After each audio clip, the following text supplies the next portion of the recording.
Better up. Rob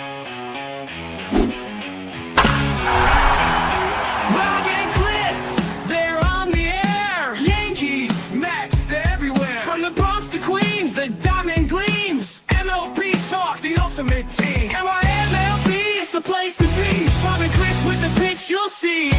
Swinging stats and stories fly. Baseball talk that's amplified.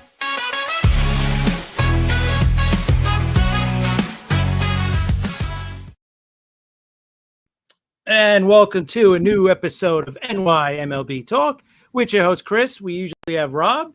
He is not here. He's on a well-deserved vacation right now. We will be back on Tuesday together. But I got my good friend, Mr. Donald Stewart from the Pinstripe Chronicles, the best Yankee show out there. Got to check him out. Hit that sub button. But Donald, what's going on, man? Thank you, my guy. Thank you so much for having me. Hey. It's a pleasure to be on. And by the way, that new beginning is fire. I'm liking the intro. That's a fire intro. Appreciate that. Yeah, you know what? I figured I wanted to get some Yankee talk in because you look on social media and you know what we see. We see all the fake rumors and the fans throwing out ideas on what we should do or what the Yankees should do, what they shouldn't do. So I figured you're the best guy to have on because I know I watch you guys. I don't watch you guys religiously, but I do watch you guys a lot, and I love your takes. So I really appreciate it, man. I really appreciate it, and I love having you on, man. I love it. Yeah, I loved coming on the few times we've been on there. Awesome times. So all right, let's get to the important thing first, right? Mm-hmm. Aaron Judge. MVP again, man. What was your thoughts on that? It was a pretty close call, right? Yeah, 3 times. Should be 4 times, but that's a whole other show we could get into. So, what were your thoughts there? I just think that he's unstoppable, for one. I wouldn't have been mad if it was a tie. I honestly thought that Cal Raleigh deserves a ton of credit. But there's no argument to say that he was the clear MVP. I don't think Raleigh deserved it over Judge. Just when you look at the numbers, Judge's offensive numbers completely destroyed Raleigh in every statistical category apart from home runs and RBIs. But then when you think about it, Judge missed a bunch of times due to injury. Plus, he was intentionally walked 1,000,000 times. Right. And then here's the comparison. Exactly. There you go. So he was only like 7 home runs off. And look at the difference in plate appearances. He would have gotten that. He would have gotten the 60 home runs. Easy. Yeah. And plus, let's not forget, he did get 1 home run robbed from him in Tampa Bay. Let's not forget that. Remember? Yeah, exactly. I think he missed. I think Cal played 7 more games more than him altogether. Exactly. Right? Exactly. So come on. We got Uncle Tats in the chat. Salute to my guy, Uncle Tats. For everybody that said who's never seen the Pinstripe Chronicles before, do sub up to my guy Uncle T and myself. Best Yankee show out there, guys. Definitely give them a sub on YouTube as well. Exactly. I'm not liking the narrative that Cal was snubbed. It wasn't a runaway for Judge. Could have gone either way. Someone had to lose. Exactly. They both deserve credit. And it just happened to be Judge on this occasion, and I think he deserved it. Just look at those numbers. Come on. He absolutely rinsed Raleigh in basically every single category. Just right through it. Look, F-WAR.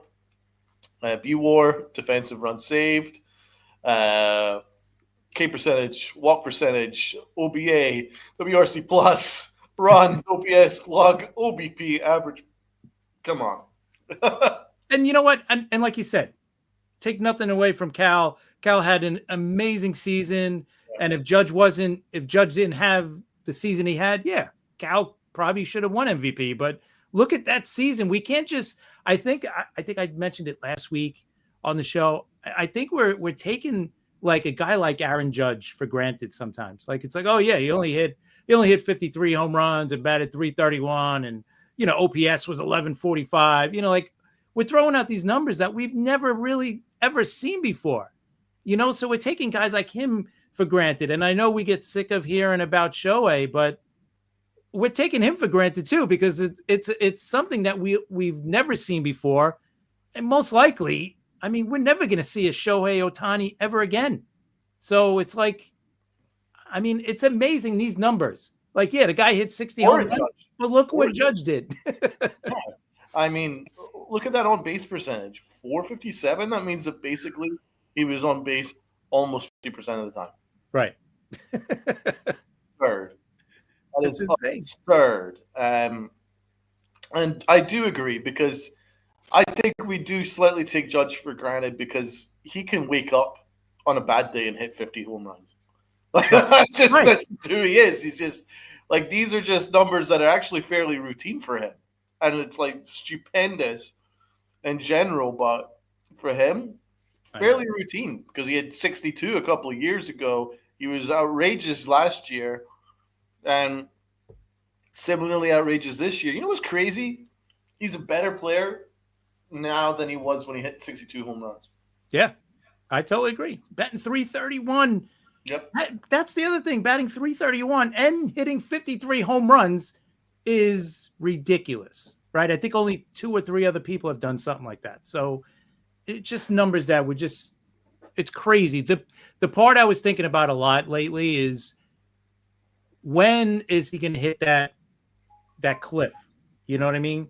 Like, it doesn't look like he's going to hit it ever, but he obviously is, right? It's going to happen. Father Time is undefeated, so it'll catch up to him eventually. But man, I think he's 34 now, and there's like no slowing down for this guy. It's amazing. That's the other thing. He's 34 and he's doing this. It's not like he's 28 and he's in his prime. This dude is 34. He missed 10 games, whatever it was this year, and he still put up those numbers. Ridiculous. Right, so both a great thing and a scary thing. Yes. It means that window is closing. Yeah, it is. It frankly is. It is closing, and that'll be a good segue for us to talk about the offseason, etc. But you look at that weighted runs created plus, that was 104% above average. It's crazy. 204. That's 104% above average. That's who Aaron Judge is. He's 104% better than the average player. Right. That's as simple as you're going to get, right? And listen, and both players, right, you take them off their teams, they're not making the playoffs. So if you're talking about valuable, they're both valuable. I hated when they were like, well, Cal is much more valuable because he's a catcher and Judge is playing right field and DH. But it's still, you take that away from, you take Judge off that team. Think about it. The Yankees are not making the playoffs. Of course. To be honest, I'm not going to fanboy this. Like, for instance, if Cal Raleigh won, I'd say congratulations. He deserved it. Yeah. Because as a catcher hitting 60 home runs, it's crazy. It's absolutely crazy. 14 stolen bases is something that's pretty impressive for a catcher too. Right. Especially with his nickname. Exactly. I don't know how he got those 14 stolen bases, to be honest. No, you look at his numbers are also awesome. So he deserves a ton of credit, man. Yeah. It must be disparaging for him to hit 60 home runs and not win the MVP. But he deserves a ton of credit. And he is a credit to the catcher position, a credit to the Pacific Northwest. So shout out to him. Yeah, I agree. I was kind of like aggravated that you seem like these fans saying, oh, it's East Coast bias. I think it's just the opposite. I think we get the, I think it's the complete opposite. So I think for Judge to win it, it just shows you how great of a season he had. And for the voters to say, man, you can't ignore those numbers. Right? Exactly. Trust me, there'll be a Judge malaise. They'll be like, oh, God, do we have to give Judge another one? Right. But I think those numbers are just so good that they're just like, shit, we just have to. What can I do? I have to give it to him. Yeah, exactly. So that just shows how good he is. Exactly. It's amazing. And of course, Shohei won his, and Cy Young's I don't think was a big shocker either. I think those guys, were pretty much bound to win it. But yeah, Actually, I didn't check the Cy Youngs. I know that Rodon finished seventh, wasn't he? something like that. Yeah, I mean, and Fried was fifth Fifth? or fourth, fifth, I right? think he was fifth. Who Yeah. won in the American League? Yeah, Was it Scooble? Scooble. Yeah, Yeah, thought so. I actually would have had Fried higher than fifth, personally. yeah. I was expecting top three. I was Yeah. expecting like third, but I think Hunter Brown finished third and Crochet was second. I would have given Fried third. I think Yeah. Fried deserved third, but Fried started every game, right? 19 wins. Yeah, he did, poop the bed in the playoff game, but yeah, he was great in the regular season, especially after we forgot, like I think some fans forget, like Cole was out the whole season. Like Fried had to step up and be that ace pitcher, and he delivered big time. He had that month, right? Like right after the All-Star game, he had those few starts where he was looking bad, and I was like, oh, here we go. But then he just bounced back and finished great, so 19 wins. That's right here. Fried's second half did take him out of contention. A little bit. But he had the bad month. I think he had a month that was rough, like right after the All-Star break, it started, and then, but he did straighten out. But yeah. But then when you look at his numbers were fantastic. Yeah, they are. They still were amazing, and to get a full season too out of him, I think that's another thing, and we could segue now into the offseason plans. I think with Cole coming back and Rodon's going to be out, maybe a month or so, month-ish, right? They need a starting pitcher, right? I know they got, a lot of the young kids coming up as well. Yeah, we got a couple of guys that are just about ready to come up, but I think they should go after that Japanese kid. That's you mind? Yeah. Well, what are your thoughts about them looking for a starting pitcher? Yeah, I want us to attack the Japanese market. Mm-hmm. It's long overdue. Yes. I'm still sick that they missed out on Yamamoto. Because what he did in that World Series, unbelievable, historic. Yeah. Rob, my co-host, said he deserves a statue in LA for it, and I agree, man. Like he basically pitched every single day in that World Series, and he was unhittable. It did give me flashes of Randy Johnson in the 2001 World Series, but it was also even more impressive considering he even pitched more than Randy Johnson did in that World Series, I think. If I am right, but you might be right. More pitches anyway, and he just continued just to be outrageous. So, we blew it. We blew it. I know that LA won it, but I felt we blew it. And the offer was close, wasn't it? Like $300 million, and they offered $325 or something. It was close. So I don't know. I forgot what it was, but I think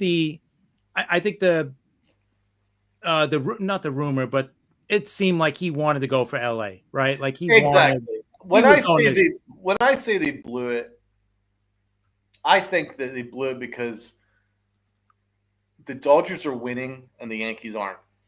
Right. If the Yankees were the team that were winning championships or consistently making it to the World Series, then I think it would have been a closer conversation. But because the Dodgers are just that much better, they've got that much better a front office. They're much more modern.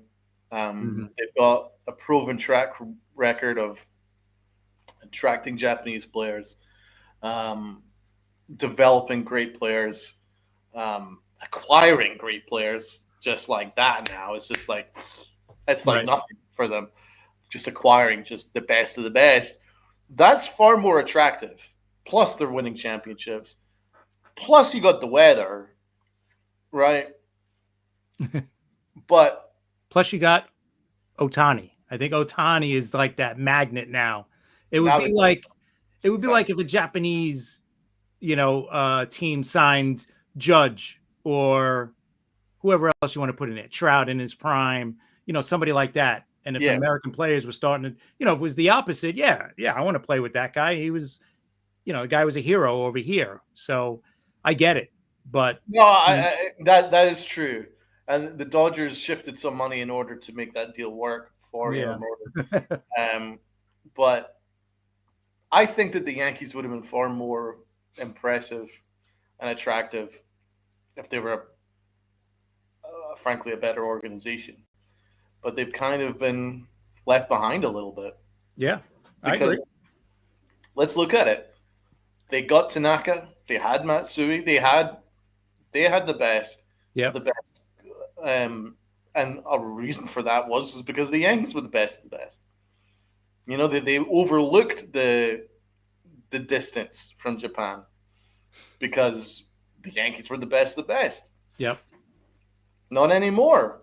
And so now things have changed. So it's too easy just to blame, as a Yankee fan, to blame it on the weather in LA or I don't think it's the the weather. Dodgers Yeah. having, winning championships. It goes deeper than that. They are a smarter, better run organization, and they're more accountable, and you know exactly what they want every single year. For a fact they want to win a championship every single year. Yep. And do you know what the Yankees' philosophy is now? Because I don't. No, it used to be that. It used to be World Series or bust, but I don't think they do that anymore. And you could just see by the off seasons that we have, they're good off seasons. Trust me, I'm not one of those guys that are going to call the Yankees cheap because they're not cheap, right? They're one of the right. cheap. They're always about $300 million. They're spending money, right? But you could tell, like, they just don't go for that one extra. They don't go that extra mile. The Dodgers do. Right. But it's not just about acquiring. acquiring players. I genuinely believe No. that the Dodgers have a better front office. I think that they have. They're also a more modern front office. This Yankee front office has not changed basically since the last World Series, Right. and that we won in 2009. It's basically unchanged. Gene Afterman and Mike Fishman and these guys have been around for a long time, and it's unchanging. Yeah. You know what I'm saying? And Tim Nearing and all these guys, no disrespect to them, I'm sure they're very good at their job, not apart from Mike Fishman. But most of them are, it's just that they haven't modernized.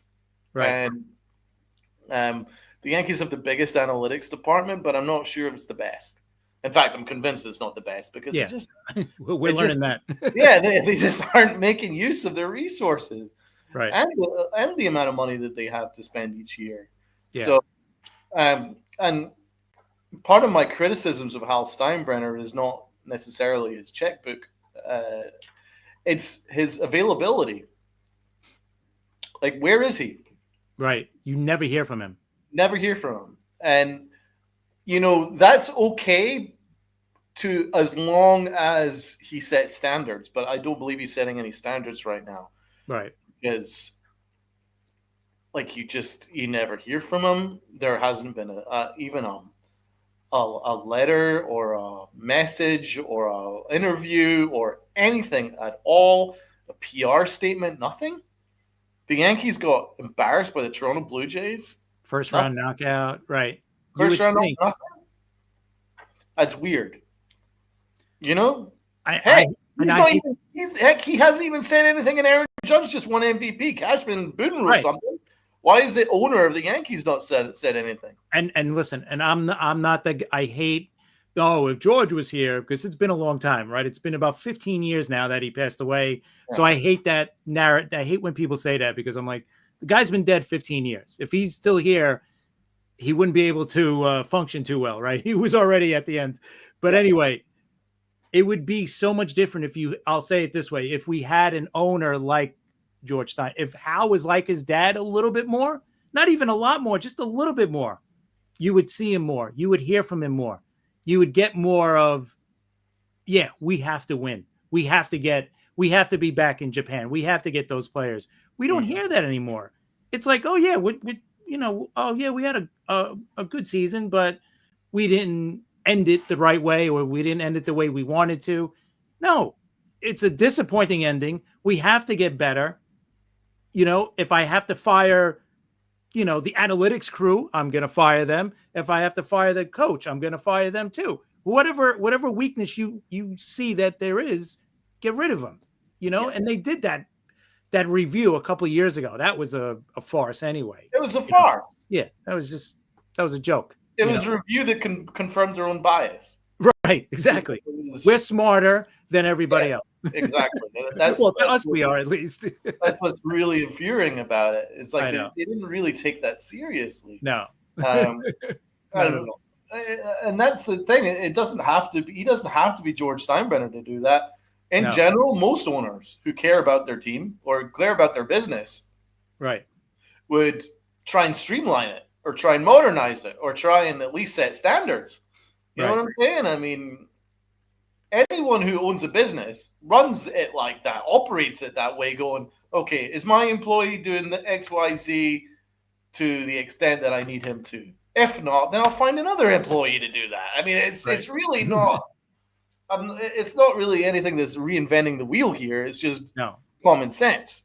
And the Yankees have been entirely unchanged since 2009. And I just don't think it's smart. I mean, firing the odd third base coach, firing the odd first base coach, it's doing nothing. Your bullpen coach. I mean, come on. I mean, what are we doing here? I mean, that's not really doing anything. Yeah. If you feel that all those changes needed to be made, then maybe there's a problem at your manager. Could be. Maybe there's a problem with the manager. If you have to constantly bring in new bench coaches and new third base coaches and first base coaches and all this shit, maybe your manager just isn't getting the job done. Right. You think about that? Because how much influence does a first base coach have? Frankly. Not much. I mean, not much. Right. There you go. Even if he makes a mistake by, like what did he get called out for in Toronto? Like not getting who was it that he didn't get to come back to the base? Was it Jazz, I think? Oh yeah. Right, but whatever that play was. That was also on Jazz. Right. That was more on the player. I mean, it's a pop-up to the second baseman. You go back to first base, right? Right. Pretty common. It's like that's Little League. I don't think you need Jazz himself said that he would do it again. Because he thought that. I don't know. That was a bad. That was just a terrible play. Yeah, that was horrible. I mean, that was on the player. But it wasn't great from the first base coach. I'm not going to sweat any of the coaches that left. Not one coach. Although I do like our bullpen coach. I didn't like that he left. I liked him. I always thought he was a good guy. But I'm not, in general, like sweating any of the coaches that left. I'm just saying it's just a weird look that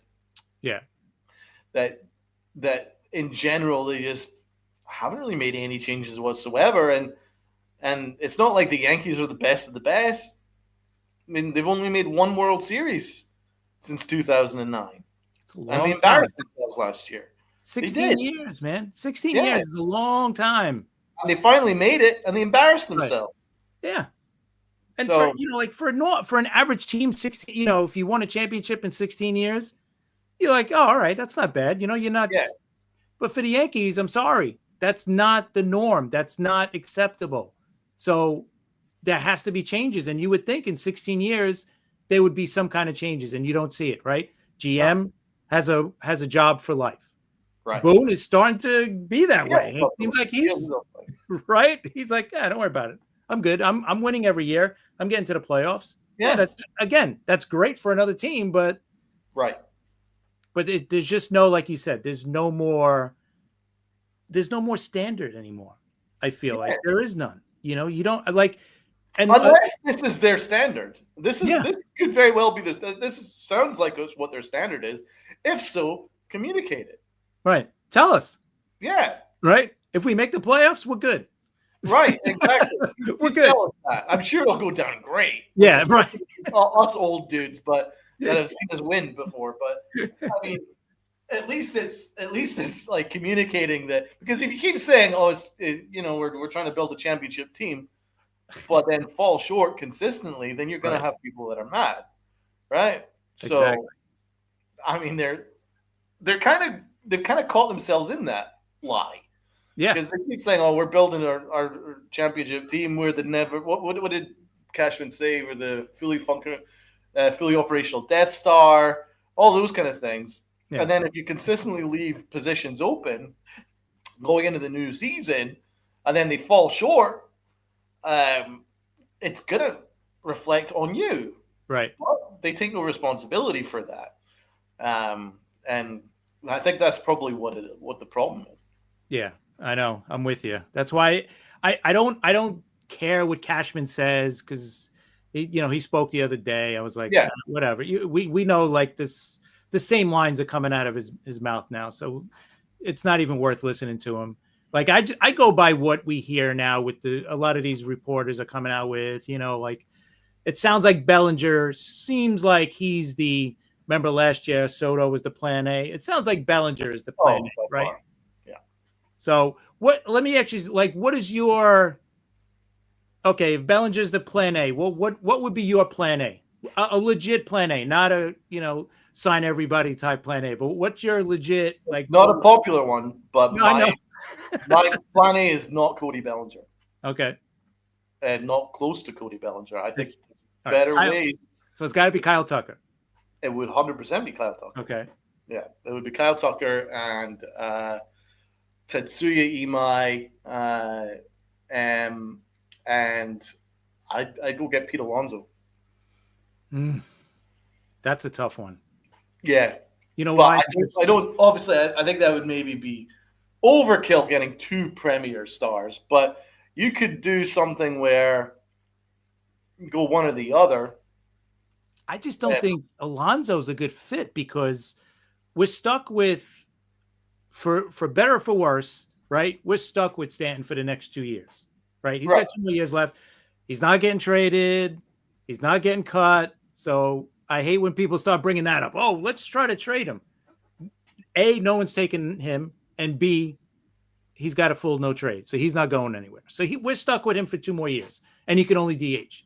And I look at it this way: Judge in 2 years, when Stanton is gone, he'll probably be the more full-time DH than playing right field, right? So I think we're kind of stuck there. So I don't think Alonso is going to be a DH, I think, going forward. Hey, Maria. I think he's what's up, Joe Dell? functional first baseman. I mean, he's good at scooping. He adds that righty power that we need. Yeah, we need some power from the right side, man. We desperately need some power from the right side, because the lineup is overly left-handed, and there is a big drop between, let's say, the first 6 and the last 3. There's a huge drop. Yeah, because you got McMahon, you got Volpe. Yeah, whenever he comes back, whenever and that's Austin Wells. And Austin Wells, great defensive guy. His bat has not really shown up yet, not consistently. No. You look at his OPS, not good enough at this level. And so you gotta have him. McMahon is glove only. Anthony Volpe is nothing. So no glove nor bat. So that's what I'm worried about. And if you actually invested heavily in, say, like a Pete Alonso, you're getting guaranteed 40 home runs from the right side, 35 to 40 home runs on the right side. He's clutch. He loves to hit in the big moment. But where do you play him, though? First base. So what do you do with Ben Rice? Catcher. I don't know if they want him. I think he's going to be the first baseman going. I know that's what they want, but my point is Ben Rice to be the catcher, because. All right. Let's take Alonso out. Give me another right-handed bat that fits better for the team, because we know. Let's say Rice is at first. Okay. And Wells is catching. But I think that's a problem. I think it's a problem because Ben Rice isn't a first baseman. He's a catcher. Naturally, he's a catcher. I know, but I didn't like him at first base. I didn't think he was a good first baseman. No, he wasn't. I think he's Defensively, no. functional. I think you could, if you train him heavily, you might be able to get a competent one there, but he's not a natural first baseman. So really, the Yankees' plan A has some serious holes in it because their plan A is for Austin Wells to be the everyday catcher. He's not proven that he can hit the big leagues consistently. Right. You look at those numbers over the long stretch. I mean, he's been in a slump for a year. Yeah. But let's call a spade a spade. But he still hit, 20 homers, drove in 80, right? Yeah, but then you look at the rest of those numbers. Right. Not great. Yeah, no, I got you. It's definitely not great. And I think the plan this year, hopefully, is going to be getting a right-handed backup for him. Not have JC. JC's solid, but you kind of like going back to what you said earlier with the overkill with the left-handed bats. Yeah. I remember a couple of years ago we had no left-handed bats. Now we got too many left-handed bats, right? So it's like the complete opposite. So I think they're going to try to move JC and get a right-handed backup catcher to at least, then I think then I think Wells will get a little bit better because maybe he won't hit against all the left-handers too. And so I think here's what I mean by he bat 219. Right. No, I know the average was bad. I know. And his on base percentage was 275. He was on base 27% of the time. Yeah, that's not good. That's not good. You can't survive like that. No. And an OPS plus of 95. Right. What was Aaron Judge's OPS plus? Right. 204. The crazy thing is Wells coming up was the complete opposite, right? Wells, like they were questioning his glove, like he may not be able to catch, and they might have to put him at first, but his bat is ready. And now it's the complete opposite. His glove is great. His WAR was basically 0. It was a 0.1. Right. So he wasn't even any better than the average player. Right. So that's what I'm saying. You want that as your everyday catcher? Not for me. Yeah. I mean, I know he's a great defensive catcher, and we can survive, but not if you also have McMahon there and Anthony Volpe there. Right. So I think that's where the improvement has to come. Right. I think McMahon, because he's got, again, great glove, just like Wells, but he probably has the same numbers as Wells offensively, more or less, right? 210, 220 average. Yeah, he's got some pop, right? He could hit 15, 20. He could probably hit 20, 25 in Yankee Stadium, I would think. But Ryan McMahon, let's see. McMahon had an on-base percentage of 312.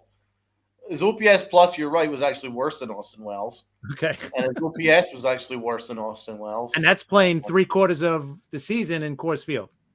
Yeah, and he got 214. So you're right, similar player, but his WAR was 2.3 as opposed to 0. That just shows how amazing his glove was. His glove was stupendous. It was Scott Brocious level. So that's why I'm actually a bigger fan of Ryan McMahon than I am of Austin Wells.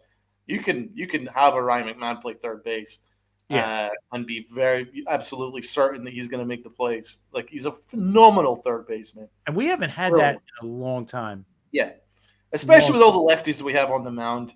It really is good to have someone that perfect over third. So, I'm perfectly fine with Ryan McMahon playing third. No issue with it at all. But that means you have to upgrade somewhere else in the infield. Right. Now, Brian Cashman's already said that he's devoted to Anthony Volpe because this is his son. And it's his son. So we already know this, right? There's some severe nepotism going on. Yeah, or something. He's definitely related. Serious nepotism going on there. So, yeah. We do know for a fact that Anthony Volpe is related to either Aaron Boone or Brian Cashman, one or the two. So I'll say this: I don't think we're going to see him in 2027. Short. I think Lombard's going to be up in 2027. I don't think he'll be up this year, but I hope so. But I put nothing past them because they're that determined to prove themselves that they are right and everyone else is wrong. They know how much the fans are sick of them, and they know how much they're having to answer a ton of questions about Anthony Volpe, and all that does is actually serves their ego more. It makes them more determined to prove us wrong, despite us, which is not a good attitude, because it was exactly the same with IKF. Remember? Oh my God, that was so. And I felt bad because I think IKF is a good utility player. Yeah, he's a good guy to have off the bench. He could play short in a short stint, third base, second base. You know, you could throw him everywhere, pinch runner, whatever. He's not an everyday shortstop, right? And we learned that too quickly, unfortunately. We learned that within day one, and right, yeah. We had the propaganda that he was this elite shortstop and he was the greatest shortstop in the American League. Right, and he never was. That was the thing. I don't know where they came up with that. Imagine saying that, and then it happened again this year when Meredith Marakovich asked a question about Anthony Volpe's struggles because he had like 25 errors at this point. And Aaron Boone just started like slamming his fist on the table and screaming that he's this elite player. He's effing elite. He's effing elite. What are we doing here? Like, really? Who? Who are we talking about? You know what I'm saying? So this is why I'm a little bit down on them, because it's just like, do I trust them that they're going to make the right call here? I know. So I'm just trying to work around their built-in parameters, right? So, they're going to be behind. They're going to want to prove us all wrong about Volpe. So, okay, you got that. So that leaves you first base and second base. Jazz Chisholm had a really good year. You have to put up with some of his antics, but in general, he was much more of a positive than a negative. He did a lot of good. Do you think they extend him at some point, or do you think this is his last year?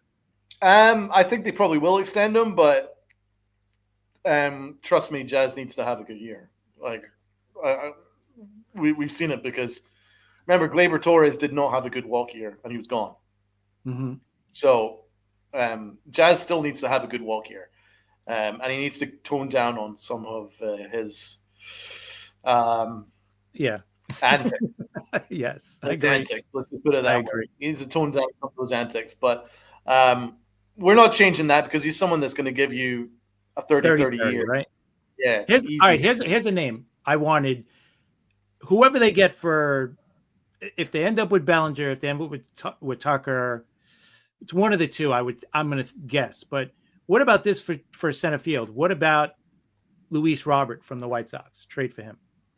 No. No? Wow. Oh, God, you trying to hurt me? No, absolutely not. He's 2 years removed from a 38 home run season. All right, his last 2 years have been not good. I get it, right? But think about where he's playing, who he's playing for. He's playing for the White Sox the last 2 years, worst team in baseball. I think he's a great change of scenery guy.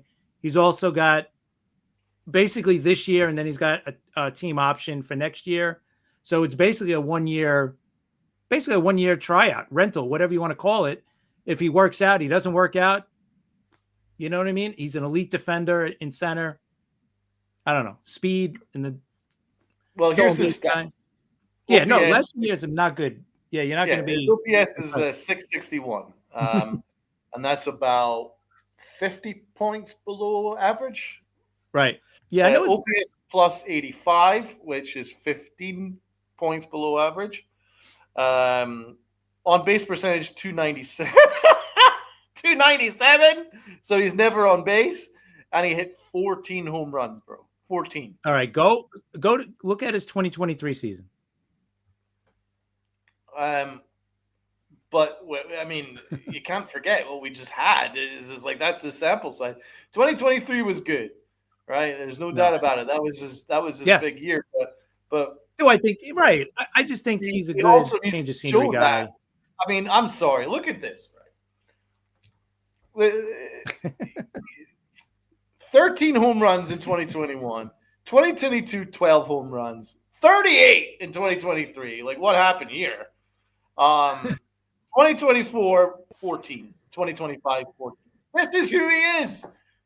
He's a 14 home run guy that had one breakout year. I am not risking that at all. Okay. No. So his on base percentage is never cleared. His on base percentage has never Okay, so let me ask you this. All right, so forget him. Forget him for a second. So, okay, let's say they do what you said. Sign Kyle Tucker. Yep. You trust him enough in left field? Yeah. For the next 2 years? Sure. Yeah. Okay. Who's going to play center? It will be a combination of my guy Jones and of course Jason Dominguez.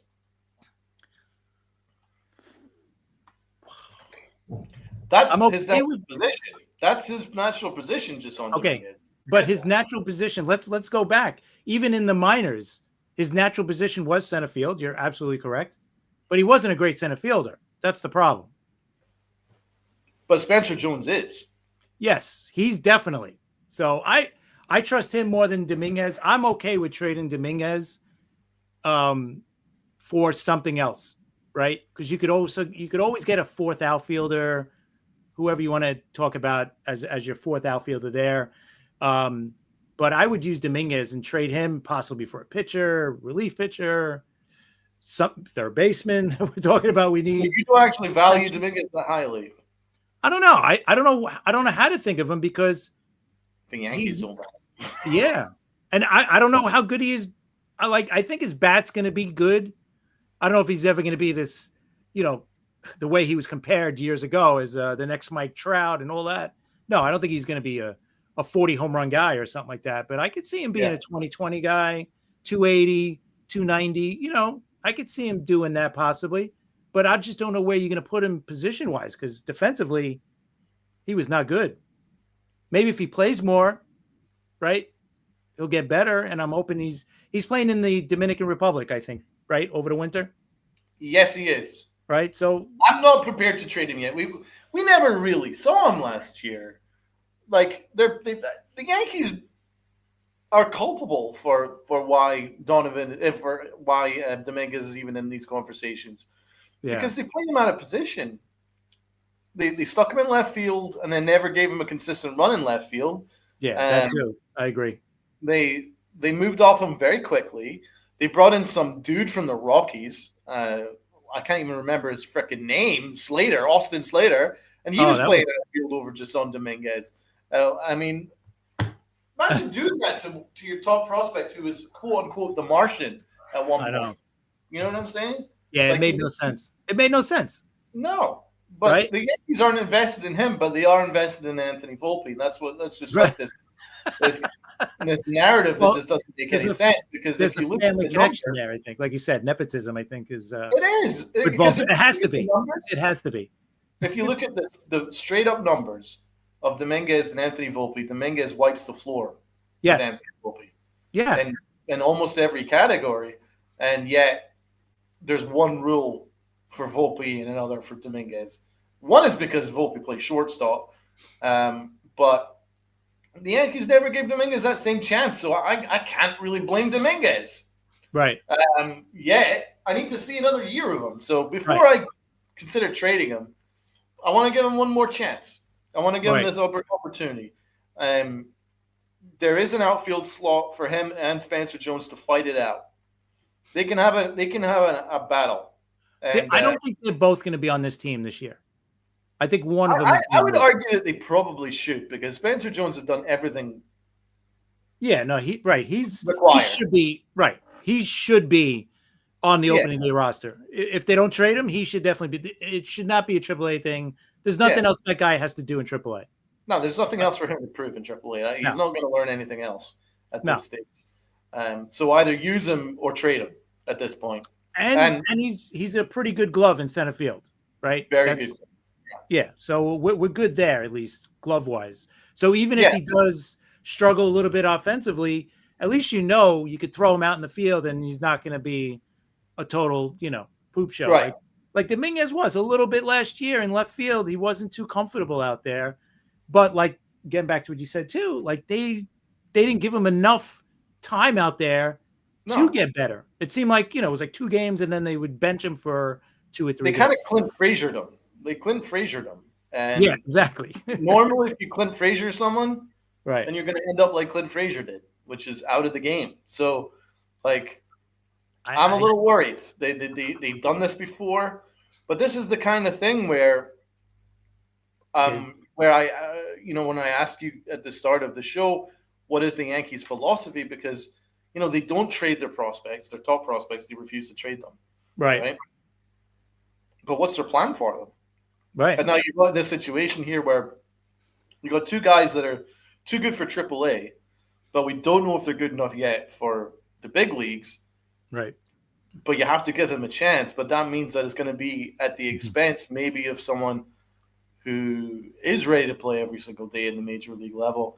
But and because the Yankees are apparently a championship team, can you afford to watch a rookie develop? You know what I'm saying? Can you afford to sit back and watch them develop slowly? Because obviously Volpe hasn't developed at all in 3 years. So these are all the risks that come with that. And that's going to be an issue here because the window's closing on Judge. You need to get some stars in this building. You need to get Judge some protection in this lineup. Stanton's not getting any younger. I think that they have to add a significant bat in the offseason. I know they had a great offense last year, and I love Stanton. And I'm not moving off of him. And Aaron Judge is Aaron Judge. But there's only a finite number of positions that you can look to upgrade, right? So one, maybe two outfield spots and first base are the only real positions, unless you trade away McMahon and then you acquire like a Bregman or you. Yeah, that would be great. That's a guy, to be honest, that's the type of player we need. A Bregman. A guy who that's the one thing I said. Yeah. No, but I'm just saying that's what we've been lacking for the last few years, right? A player that knows how to win, that gritty player that's been there, done that. We don't have any. I'm not saying they're losers, but they're not winners, right? No, these guys are not winners. None of them are. 100% fact. Yeah, absolutely. Lock that in. That's correct. There's just not enough winners in that squad because they just look defeated against the Blue Jays. They look defeated against the Blue Jays, man. On every aspect, defensively, they got outrun, like pitching. Like our pitching should have been better, and no, right? Fried was horrible. I'm sorry. Yeah, they just look defeated, and that's something that worries me. And there just isn't any winners in that team. Look at the Dodgers, right? I look at that Dodgers Blue Jays World Series, and for me, I think the Blue Jays completely dominated the Dodgers through most of that World Series. Yeah, but for me, the difference was A, Yamamoto, and B, the Dodgers have winners. They know exactly what it takes to win in the big moments. That's what the Dodgers are. So when it got into crunch time, it got into the bottom of the ninth, and they're down a run, you had faith that the Dodgers were going to come back because they know how to win. Right. They just winners. They got guys that are good in the clutch. Exactly. And they knew it. That's how they won. Yeah. And the Blue Jays didn't have quite the experience for me. And it kind of showed because for me, the Blue Jays were the better team through that entire World Series. They were the better team. Salute to them. But the Dodgers just have that winning mentality. And it kind of reminds me of what the Yankees were like in the thousands. They had winners. They were never really out of it, right? Yep. And then I fast forward to now, and I look at our lineup, and I'm like, who's the winner? Like Jazz, he came from the Marlins. He's never won, right? Volpe is definitely not a winner. None. Terrible attitude, so it's not him. McMahon came from Colorado. Maybe Bellinger, right? Bellinger won with the Dodgers. Maybe right? Bellinger. That's one. I'll give you that. I'll give you Bellinger. But that's it. But that's really it. But he's not really. And Stanton's got a winning attitude. Stanton, for me, he's got a winning attitude. Big G's got that winning attitude. Yeah, he knows. Even though he's never had a postseason, he turns it on. It takes to win. Yeah, he does. Exactly. He turns it on. But there's just not enough of them. You wouldn't even get a handful of Yankees in a lineup that you just know are proven winners that have that winning dog mentality. They just don't have it, and it's missing. It's missing in their manager. It's missing right through that lineup. They have it on the mound. Rodon's a bulldog. Max Fried's a bulldog. Yeah. Garrett Cole's a bulldog. Cam Schlittler's a bulldog. They've got bulldogs on the mound, and especially now our new closer, Bednar. He's a bulldog as well. So they've got the bulldogs pitching wise, but offensively they just don't have that bulldog thing about them. Like they're flat track bullies. They'll put up 25 runs against a mediocre pitcher, but then against great pitching, they get completely shut down. I think Caballero could be that type of player, but that's just one. Like there needs to be more guys. And I think Bregman is one of those guys. Tucker, I think, too. So if they do sign him, I would love it. Yeah, I don't think so. I don't think so. And you know what? He does fit in right because, like I said, Stanton for 2 more years, and then Judge is going to be the DH. In 3 years, Judge is going to be the everyday DH. So then Tucker could go back to his position of right field, and then we're set. And then he'll be there for the whatever remaining years of the contracts, But it looks like it's going to be Bellinger. But what happens if this is my big what if? What if the Mets do what they did last year and they want Bellinger no matter what, and they add another year, right? If the Yankees want to go 6 years, say, and the Mets were like, you know what, we need a center fielder, we'll go 7 years. I mean, I hope they do. I don't want Cody Bellinger back. But what's the plan B? That's the thing. Like you're saying, okay, let's say if Bellinger gets too high and they don't go for him, they're not going to go to Tucker because Tucker's more that he's going to go for like 10 years, $400 million, whatever he gets, right? But it'd be worth it. Yeah, it'd be worth it for the first few years. Yeah. But the reason why I'm so big on Kyle Tucker is because he's in his prime. He's not even like 30 yet. He's like 28, right? I think tons of years in him. Absolutely tons of years in him before he's. So you got him. Plus, you'd add that elite protection for Aaron Judge, and he's someone that when Aaron Judge does eventually decline, which will be sooner rather than later. I'm sorry, he's 34. I mean, how much? And he's not. I mean, we talked about that. How many more years? So I'm hoping we get 2 more good, at least defensive years out of him because we can't have him a couple of years for sure. But these kind of players like Tucker don't hit free agency. That's why Soto being a free agent was that much of a surprise. Tucker is going to be 29 in January. Right. Now, Soto hitting the free agent market was a surprise in itself. And the Yankees had him for a year and still lost him. Right? So they blew that. Right. They blew that opportunity. But now they've given another opportunity right here in Kyle Tucker. And the Yankees need an outfielder. They need a corner outfielder. They need someone that can protect Aaron Judge. They need someone that can hit 40 homers. Hello, his name's Kyle Tucker, and he's sitting waiting right there for you. And you need a winning mentality. He's got that. He's waiting right there for you. And right now, I'm reading it that the Yankees are like, no, he's too expensive. And so here we go. Like honestly, the Yankees are not acting like the Yankees anymore. And I'm worried because what's going to happen? What's going to happen if they pass on Tucker, like they lost out on Soto? They're gonna sign Cody Bellinger, who's not an elite bat anymore. He's just a good bat, right? He's not elite anymore. He's not the MVP Cody Bellinger of old, right? The Yankees will be paying him $27 million per year, up to 30, to play excellent defense and a good bat, which I don't believe is good value. I don't believe that's good use of resources, and it's going to come back and bite us in the ass. Trust me. But then if you have him tied down, then where are the Yankees going to go for offense? I don't know. Where are they going to go? Right? You know what I'm saying? Because you look at that lineup, and I'm like, well, who else is going to step up? So I'm worried about that. They need. I know that like, offensively they were fantastic, but you're not guaranteed that every year. We've seen the problems. There's problems at short. There's problems all over the lineup. They need a big boost, and they need a Kyle Tucker. Now, you were going to ask me, like, what do we do if Kyle Tucker signs elsewhere, which I believe he will, right? And we still sign Cody Bellinger. We'll still need another bat, right? Yeah. But we need a righty bat, right?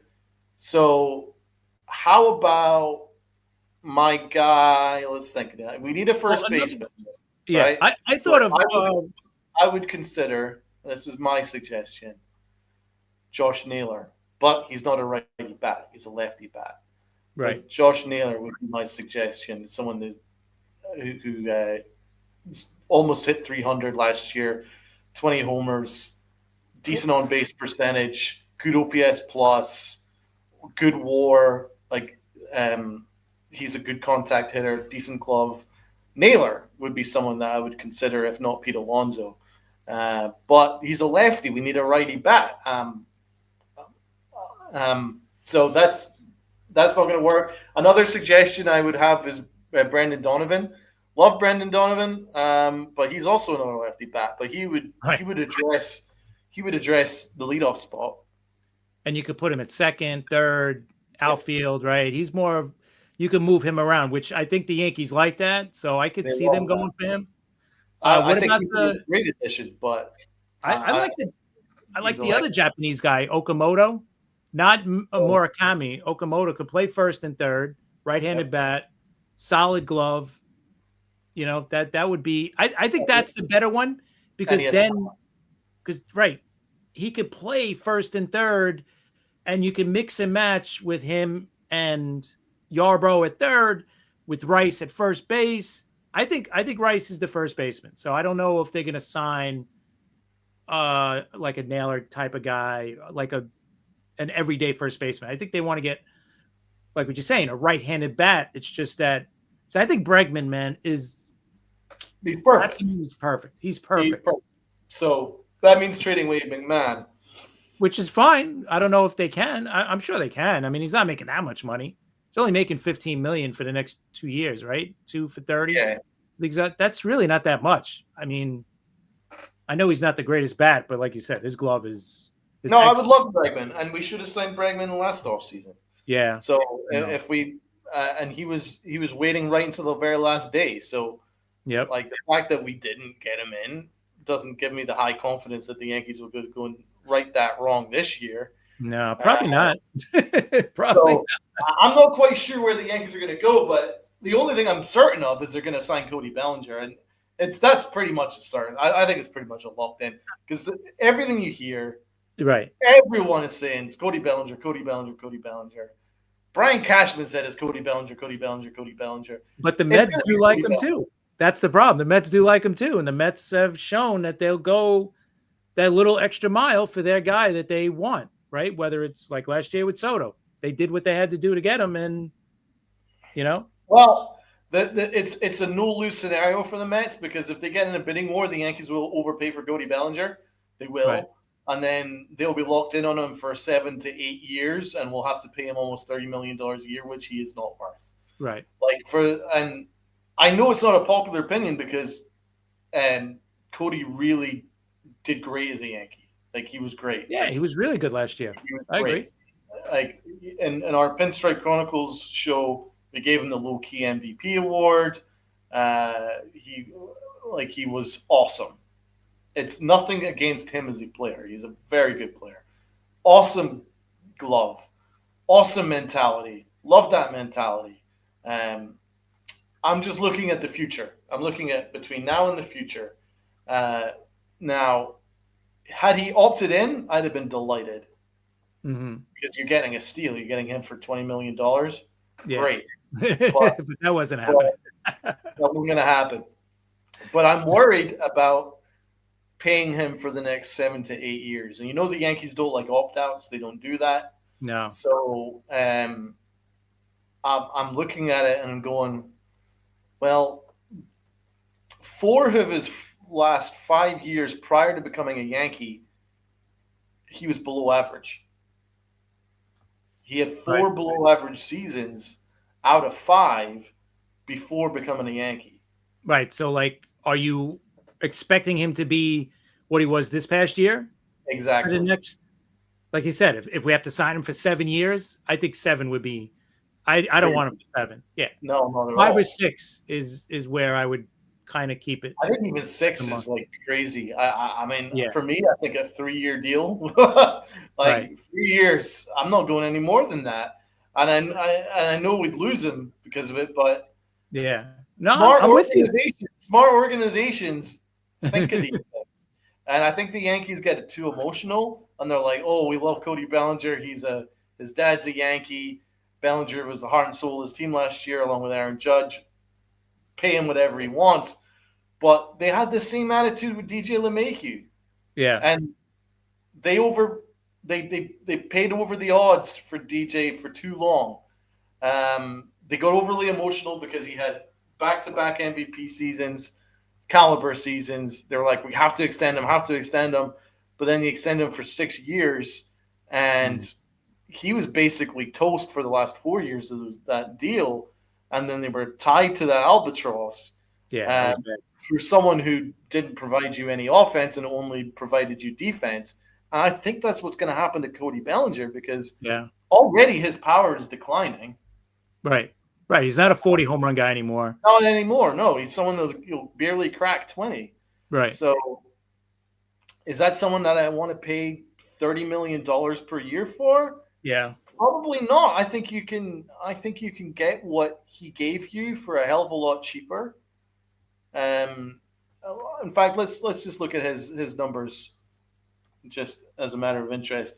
And I'm not shitting on Cody Bellinger. Don't get me wrong; like he was he's a really good player. But I know it's if the we had him contract. for the next year or two, I'd be delighted. I'm not. He's age 30. He's 30 now, right? So 272 batting average. Okay, he had 29 home runs. Was good. On base percentage 334. It's not great.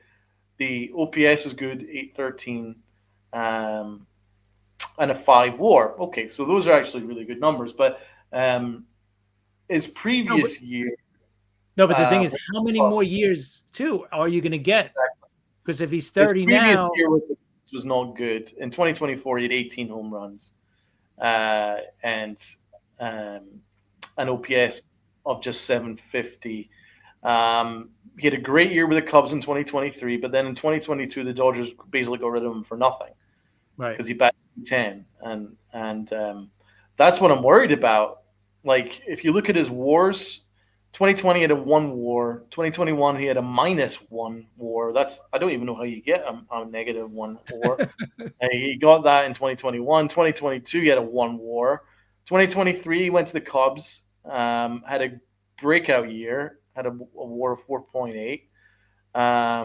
2024, he dropped down to just a 2 WAR, and the Cubs got rid of him for nothing to us. And he had a breakout year for us, which is great. It's to our benefit. But if you look at it, that's 1, 2, 3, 4 bad years out. And I'm with you. I think if you're gonna 4 bad years out of 6. If you're gonna invest that kind of money, then sign Tucker. Exactly. That's what I'm thinking. I'm thinking 4 bad years out of 6. I can't guarantee that he's going to be what he was last year. He's not shown that consistently. Now, maybe he's completely turned it around and maybe he's a different player. And if so, great. But I don't know how I don't have faith in that. And I know free contracts are not like 2-3 year deals. They're 7-year deals. Do I want to be locked in for 7 years or a Cody Bellinger to 37? No. So that's why I'm out on that. I would go cheaper. I would, I wouldn't go cheaper. I'd go more expensive, Kyle Tucker. But if that isn't possible, then I would look for alternatives where I think that's going to come into play. I think there's going to be guys that we're not thinking of that they got their mind on either in a trade or something like that. But we'll see. Who do you have your mind? What's your plan? So my plan A: Tucker, Pete Alonso, right? The Japanese contingent. I'm with him. I'm with him 100%. The pitcher Yeah. for sure. Tucker, yeah. It would either be Tucker or Bellinger for sure. Okay. Alonso, I don't think has a spot on the team, unfortunately, because when you have Stanton, you're stuck, right? You're stuck with the DH. That if we didn't have Stanton, I would definitely think about Alonso for sure, right? Because then at least all right, you could play him a little bit at first. You don't want to play him too much at first because he's not a great defender at first, and you need somebody decent there at least at first. So I don't think we could get him. Okamoto sounds like a good fit because he could play first and third. He's got a decent glove, good bat. Yeah, he doesn't have the 50 home run potential that Alonso does, but he could probably hit you 20 home runs, I would think, in this lineup. And that's not bad. And maybe for a bench player, maybe you bring back Rosario. Oh, right? Yeah, I want Rosario back. I agree with that. Yeah. So I think that. And then, listen. What do we do at shortstop? What's your plan for shortstop? I think they got to bring in a veteran. Not Bichette. I know people is like, oh, we just signed Bichette. That ain't happening. No. I think it's more like I don't know who's available. Let me look real quick. Free agent wise, shortstop, just somebody that could hold the fort, I think, until next year. Because I think it's going to be Caballero, and I'm all in on Caballero. I think Caballero is a good player. I know that Aaron Boone kind of shoeboxed him into a utility role, right? But he is a versatile player, which is good. But he is a very good shortstop. He's a very good shortstop. If you don't go Bichette, obviously he's the big guy, but maybe Rengifo from the Angels, Willie Castro. Those are the two guys that I know they were talking about trading for last year. If you remember, right? Rosario can play shortstop.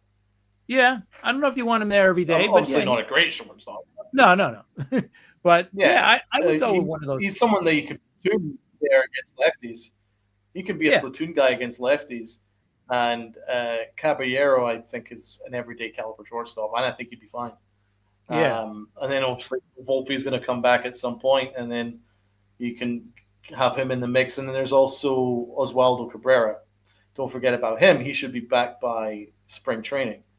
Right. That's another guy. Nobody's really thinking about him, but he's coming back, right? So he's coming back. He can play shortstop. So I'm not that worried about it. Even though it's our biggest weakness last year, I'm not that worried about shortstop. I'm not either. I'm worried more about the big bat, like you said. I want a big bat. And that doesn't I don't count Bellinger as that. So we need another bat. He's a complimentary bat. He's a complimentary bat. He's a complimentary bat. Right. So it needs to be another big bat beside him for me to be satisfied. Pitching wise, Mike King, I would not hate Mike King. That would be really nice. I don't think it would be a long deal either for him. I think it would be like a 3-year deal, maybe. Right. And he'd be someone that would be comfortable to go to the bullpen if required too. Imai, I'm all in on. He had 17 strikeouts in his last start in Japan. A 2-hit complete game shutout with 17 strikeouts is crazy. So I would starting pitching. There's a lot of options. Yeah, so I think, but I don't want Giolito. I don't want Giolito. Yeah. I'm not a big fan of his either. No. I think the only good thing for him is you're going to get him on like a 1-year deal. So it's going to be right. There's going to be no really big risk. If he stinks here, then it's only going to be for a year, right? That about Stroman, man. We paid him a 3-year contract.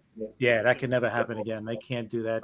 So I don't trust them on that. So I'd go to Japan and get me Imai. Yeah, and like you said, get that Japanese player, and then he hopefully attracts other Japanese players here too. In the coming years. But now the Cubs didn't pick up the option of their Japanese Amaga, stuff. yeah. Amaga is out there. I would sign him. Yeah. He's 32, though. That's something to think about. I don't know what he wants or what he's going to get. 3 years. I like that. And you've got a hell of a pitcher there. But to be honest, these Japanese are ageless. I'm so impressed by the Japanese. ability to develop star baseball players. They're just unbelievable at it. So I wouldn't really sweat that age at all. Yeah, I agree. All right. I think we've gone our hour on the show. So we could have gone another hour. There's so much to talk about. So we're going to have to do this again. We could go another hour if we wanted to easily. Yeah. We will have to do this again, my friend. Definitely, man. You know that. Let everybody know where they could get you. I mean, obviously, Pinstripe Chronicles, everybody should be following that. If you're a Yankee fan, Pinstripe Chronicles is the show to watch every week. But anyway, Donald Stewart, thank you very much. Where else can we find you? Twitter, all that stuff. Throw it out there. Twitter at dstewart267. I also have my own podcast as part of the Pinstripe Chronicles called the Yankified Podcast. And that's some hard-hitting stuff. And if you want some good rants, then you'll get plenty of that. That's for sure. And I usually have my friend Chris sometimes hop on the Yankified as well. So I do recommend you guys checking that out as part of the Pinstripe Chronicles. Pinstripe Chronicles, we go 3 times a week. Mondays, Wednesdays, and Fridays with myself and Uncle Tats. And Tats was in the chat. You will love him and his takes when you do sub up. And we do have Rob as well, but Rob is working at the moment, so his hours are a little bit off. But when he's back, he's the man as well. We love Rob. Yes. So you guys are a must-watch, man. Yankee fans have to watch. Have to check out Pinstripe Chronicles. Give them a sub on YouTube for sure. Follow them on Twitter as well. Rob and I will be back on Tuesday at 3 o'clock, not Monday. We usually do Monday, but we'll be back on Tuesday at 3. So look for us there. Thank you for joining us, guys, in the comments section. Thank you as always. And we will see you guys on Tuesday.